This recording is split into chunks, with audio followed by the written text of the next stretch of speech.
৭৫ বছর বয়সী মিরপুরের নূরজাহান বেগমের একজন ছেলে হচ্ছেন সচিব, একজন হচ্ছেন বুয়েটের শিক্ষক, একজন হচ্ছেন কানাডিয়ান নাগরিক। এরকম উচ্চ শিক্ষিত ছেলেদের মা আজকে ৫-৭ দিন হলো মারা গিয়েছে, পুরো শরীরটা পচে গলে মাটির সাথে মিশে গেছে।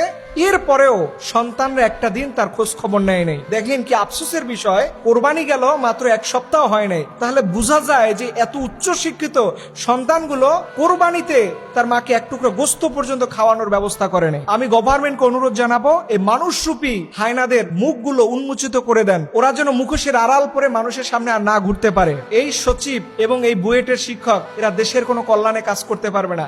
যেই ছেলে তার মায়ের খেদমত করতে পারে না, ওই সচিব কোনোদিন জনগণের ভালো কাজ করতে পারবে না।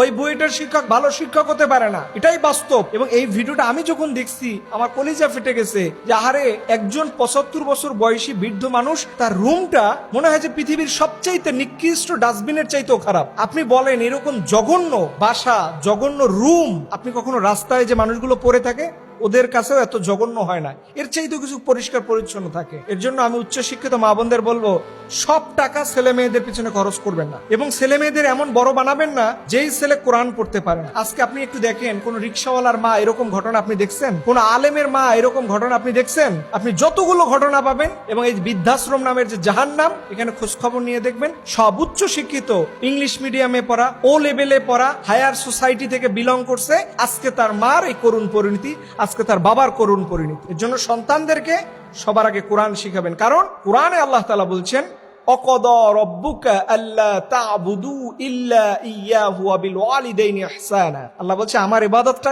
শেষ, পুরোটা সময় খেদমত করবা তুমি তোমার মায়ের, তোমার বাবার, তোমার পিতা। এটা কোরআনের দিক নির্দেশনা। আজকে আমরা ঘর থেকে বের হই, যখন সফরে মাহফিলে গেলে মায়ের সাথে প্রতিদিন ২ বার কথা হয়, না হলে কলিজাটা মনে হয় যে শুকনা শুকনা লাগে।